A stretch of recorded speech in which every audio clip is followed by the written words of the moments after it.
सबको good morning, नमस्कार। आप सबका इस प्रेस कॉन्फ्रेंस में स्वागत है। ये प्रेस कॉन्फ्रेंस डोगरी संस्था जम्मू और टीम जम्मू के दोनों के सौजन्य से की जा रही है, साझे तौर पर की जा रही है। एक बड़ा ज्वलंत, एक बड़ा इम्पॉर्टेंट और बर्निंग मुद्दा है जिसके ऊपर हम ये बातचीत करने जा रहे हैं आपके सामने। मुद्दा ये है कि आज से कुछ देर पहले 20 जून को या 22 जून को एक गवर्नमेंट की नोटिफिकेशन निकली डायरेक्टर स्कूल एजुकेशन की तरफ से। उसमें 748 पोस्टें स्कूलों के, हायर सेकेंडरी स्कूल्स की एडवर्टाइज की गई और उसमें सिर्फ एक पोस्ट जम्मू की थी। 748 पोस्टों में से एक पोस्ट जम्मू की थी और वो भी सिर्फ कठुआ के लिए उन्होंने एडवर्टाइज की थी। ये सामने दिखाई देता है कि ये डोगरी के साथ, डोगरों के साथ नाइंसाफ़ी है, डिस्क्रिमिनेशन है और उनकी भाषा को, उनके कल्चर को पीछे करने की कोशिश है ताकि वो सामने ना आए। सबसे इम्पॉर्टेंट बात ये है कि ये तब हो रहा है जब इधर की सरकार ने डोगरी को नेशनल, इधर की ऑफिशियल भाषा, जम्मू कश्मीर की ऑफिशियल भाषा अनाउंस किया।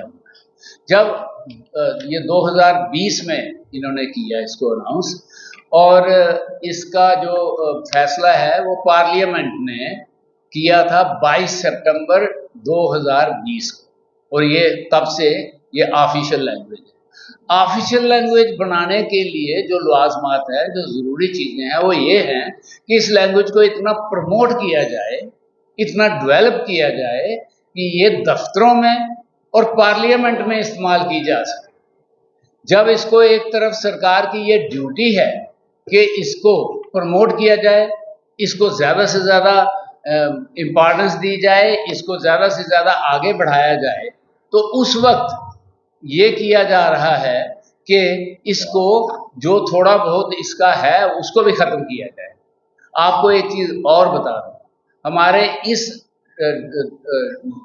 जम्मू जोन में 466 हायर सेकेंडरी स्कूल है, 466। उन 466 हायर सेकेंडरी स्कूलों में इस वक्त टोटल 24 पोस्टें हैं, टोटल 24 पोस्टें हैं। उनमें सिर्फ 6 टीचर लगे हुए हैं परमानेंट, 6। बाकी सारी पोस्टें खाली हैं और सालों से खाली हैं।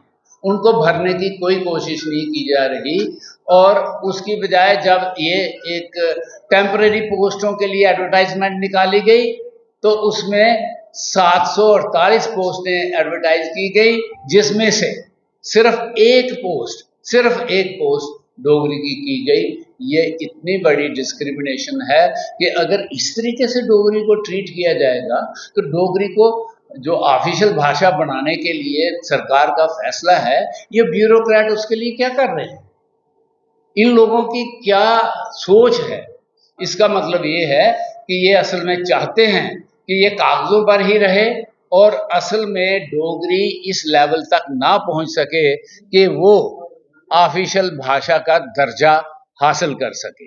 और इसलिए हम गवर्नमेंट से ये रिक्वेस्ट करते हैं, अर्ज करते हैं और उनसे ये डिमांड करते हैं कि इस आर्डर को इमीडिएटली वापस लीजिए, मॉडिफाई करिए और इसमें डोगरी को जितनी जगह देनी चाहिए वो दीजिए।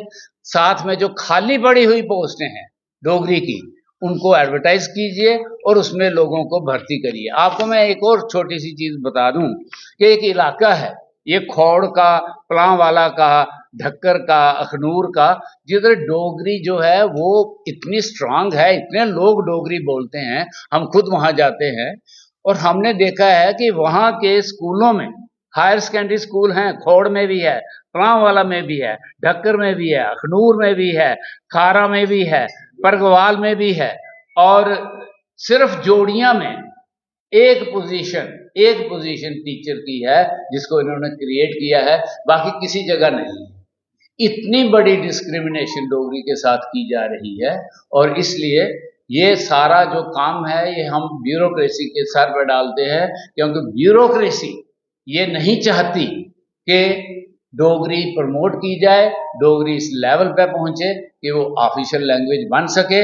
और हम सरकार से ये, और ये बड़ी अजीब बात है कि हमारे जो लेफ्टिनेंट गवर्नर हैं वो इस मामलों में इतने सिंपैथेटिक हैं, और हमें ये नहीं समझ आती कि उन तक ये बात अभी तक क्यों नहीं पहुंची कि ये हमारे ब्यूरोक्रेट्स का ये रवैया है, और इस मामले में जल्दी से जल्दी वो कदम लें, इस आर्डर को पीछे करें और ज़्यादा से ज़्यादा डोगरी की पोस्टें इसमें दें। इशू क्रॉप अप हुआ है, ये सिर्फ एक इशू नहीं है, बहुत सेंसिटिव और सीरियस इशू है, और ये एक डोगरों की मान सम्मान की बात है। जिस माँ बोली डोगरी को, जब मैं माँ बोली कह रहा हूँ तो माँ का रुतबा जिसको दिया है, आज उसके साथ कहीं ना कहीं अनदेखी फिर से हो रही है। और अजीब बात यह है कि बार बार जब, अगर हम आपको इतिहास के पन्नों में ले जाएं, तो डोगरी को जो 8 शेड्यूल में लाया गया, तो डोगरी संस्था और जितनी संस्थाएं सियासी गैर सियासी थी, लड़के उसको 8 शेड्यूल में लाया। और उस समय की जो भी सरकारें रही जम्मू कश्मीर में, वो कभी डोगरी को मान्यता देने के लिए तैयार नहीं थी।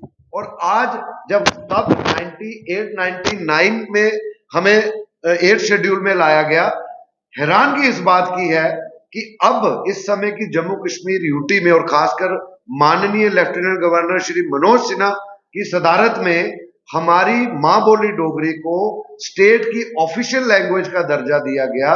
लेकिन क्या वो दर्जा सिर्फ एक पन्ने पे ही लिखा रहेगा, एक पेपर वर्क में, या उसको वाकई अगर अमली जामा पहनाना है? अभी तक मैं एक बहुत इंपॉर्टेंट एक सवाल पूछना चाहता हूं इस सरकार से, इस ब्यूरोक्रेसी से, अभी तक क्या कुछ किया गया पिछले 3 या 4 सालों में कि जिससे हमें लगे, हम डोगरों के स्टूडेंट्स को लगे कि आपने डोगरी की प्रमोशन के लिए बात कही है? एक छोटा सा एग्जाम्पल है, आज हम स्मार्ट सिटी के नाम पे यहाँ पे कितनी अच्छी व्यवस्था चल रही है, ट्रांसपोर्ट की बात करें, पर उस पे भी डोगरी, खंड मिठे लोग डोगरे भी अंग्रेजी के अल्फाबेट्स में लिखा गया है। ये हमारी हालत है।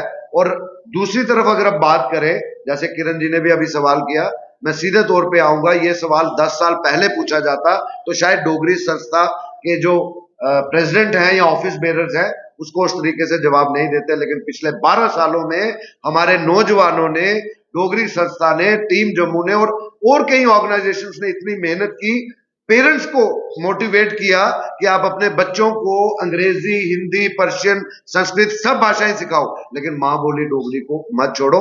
और उसका रिजल्ट ये है, सरकार के बिना गैर सरकारी तौर पे हमें फक्र होता है डोगरी संस्था और इनके चलाने वालों के, इनके एक मेंबर के साथ और टीम जम्मू के स्वयंसेवियों के साथ, कि आज आप देखो कि हफ्ते में आप खुद 1 से 2 डोगरी में गाना रिलीज करवा रहे हैं।